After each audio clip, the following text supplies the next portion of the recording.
गोव्यामध्ये मानाचा इफ्फी म्हणजेच international film festival of India हा चित्रपट महोत्सव सुरू झालाय। यामध्ये एक आगळा वेगळा चित्रपट दाखवला जाणार आहे, ज्यामध्ये ना भाषा असणार आहे ना संवाद असणार आहेत। कोणता आहे हा चित्रपट, त्याची खासियत काय, जाणून घेऊ सविस्तर।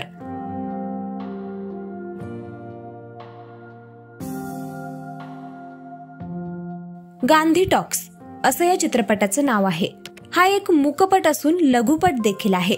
तर मराठी असलेल्या किशोर बेळेकर यांनी या चित्रपटाचं दिग्दर्शन केलंय।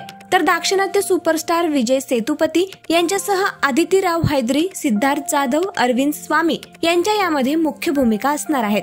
तर या चित्रपटाला AR रहमान यांनी संगीत दिलंय। हा चित्रपट महात्मा गांधीजींच्या विचारावर आधारित आहे।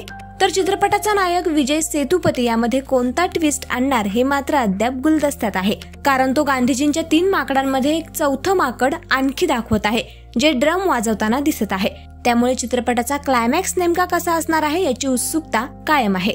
तर मराठी दिग्दर्शक असलेल्या किशोर बेळेकर यांच्याबद्दल सांगायचं झालं तर ते या अगोदर एडा त्याचबरोबर सासूचा हे चित्रपट घेऊन प्रेक्षकांच्या भेटीला आले होते। त्यामुळे वेगळ्या धाटणीचे चित्रपट घेऊन येणं हे त्यांचं वैशिष्ट्य या मूकपटाच्या वेळी देखील कामी आलंय, कारण चित्रपटांची सुरुवात जरी मूकपटाने झाली असली तरी आता इतक्या वर्षांनंतर जेव्हा दिग्दर्शकांना, निर्मात्यांना आणि प्रेक्षकांना देखील संवाद, संगीत आणि गाणी यांची सवय लागल्यानंतर संवाद रहित आणि गाण्यांच्या विरहित असे चित्रपट बनवणे आजच्या काळातील एक मोठं आव्हान आहे।